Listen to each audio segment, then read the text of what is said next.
Alright, so definitively, what is the strongest heavy weapon? Or, not strongest heavy weapon, what's the strongest weapon type, right? And a lot of people will say, oh yeah, it's heavy weapon, oh yeah, it's light weapon, oh yeah, it's medium weapon. I personally think I could probably end the debate with like a couple explanations, right? And before people swear up and down that I'm wrong, just search up Deepwoken montage, check what they use, check how they play it the exact same as I'm saying in the video, right? So, personally, I believe heavy weapon is the weakest because it requires you to do the most extra bullshit possible in order to get damage. But medium and light weapon, I'm putting them in the same class because they both abuse Shaky the same way, right? So, why do I think light weapon and medium weapon is stronger than heavy, right? Shaky block. Shaky block is pretty much a core mechanic that makes it so people just die, right? I know it's a pretty crass explanation, but essentially, what it does is anybody who gets hit and they miss a parry, they're now in shaky block where they can no longer parry and all they can do is block, right? So in this state, theoretically, you'd be fine if you had a lot of posture, but because of the invention of a back hit mantra, or back hit M1, people can still abuse the fact that you're on shaky to land free damage, right? So, essentially, the way you can think about it is light and medium weapon can land M1 mantra, into feint, into crit, or M1 mantra, crit.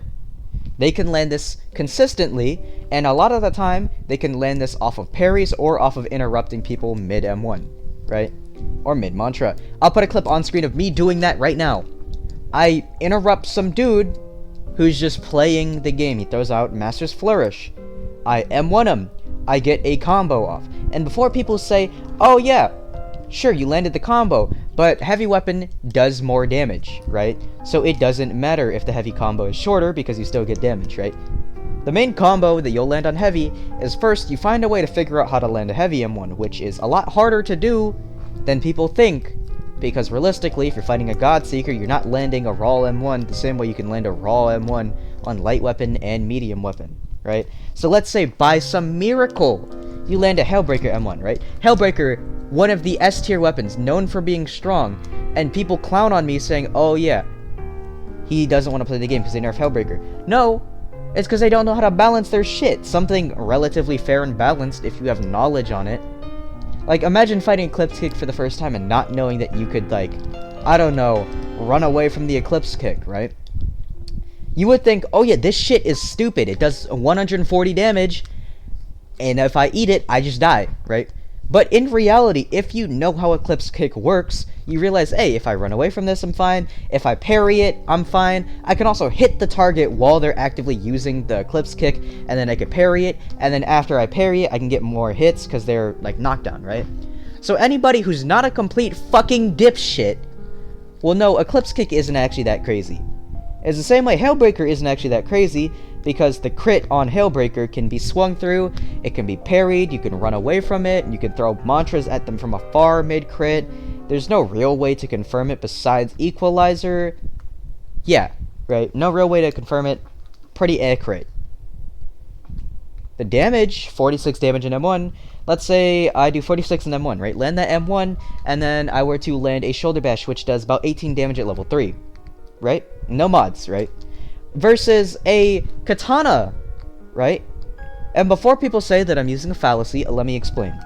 Pretty much a base katana 85 invest, and it being alloyed, does 31 damage, meaning that the max damage with the 150 hard cap would be 45 damage. 45 damage compared to my 100 Hellbreaker, right?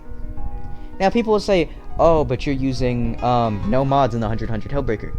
Yes, I cannot fit mods on my 100 Hellbreaker, therefore, it's valid. On an average build, where I put only 80 points in, I could fit it.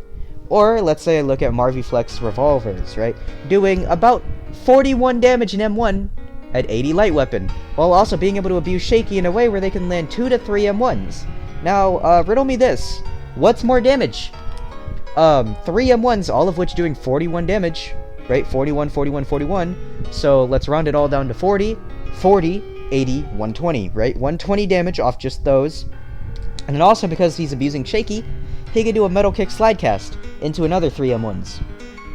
So that 120, let's boost that up to 240, right?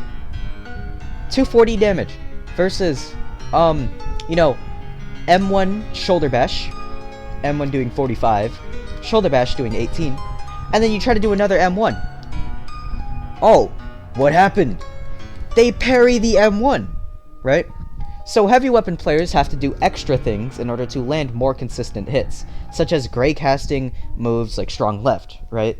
In which case, heavy weapon does have a stupid amount of potential. Being able to M1 shoulder bash into gray cast strong left to do a guaranteed 82 damage on the strong left is stupid. Strong left should get nerfed, especially if you're using it with other mods and other things that make it stronger. Shoulder bash itself is pretty fair, but the strong left itself needs nerfs. And that's something that a lot of people need to come to terms with. Strong left being the best ganking option because of shaky block plus laggy servers in main game is absurd. And the thing is, you'll never see anybody rocking that heavy attunementless build in top chimes. Why? Because realistically, in top chimes, when you're fighting somebody actually better, you want to abuse shaky block. Also, heavy weapons has the downside of being able to parry less. The reason why I say parry less is because heavy weapons swing slower, meaning there's more time where they're stunned where they can't actually parry, right? Because they're mid M1. So, let's think about this for a second, right? If I'm mid M1 and a medium weapon player swings through my M1, what happens to me? I get hit. I take damage. I get put in shaky, right? Now let's compare some damage. Let's say that I'm using the alloyed katana, right? Does 37 damage in M1, or 36 actually, I apologize. 36, M1 shoulder bash, M1 ice lance into ice gate crit, right? So 36 plus 36, you can round up to 40, so 80 damage. Ice lance will do the 32 plus the 12 on the shatter spear, which even if you did M1 ice lance wouldn't land on heavy, because the shatter spear will get parried after you try to do an M1, right? So we look at it. 40 plus another 40 plus the shoulder bash, which is 17, right? Plus the crit, which also does 40. What's that equal? About 180. 180.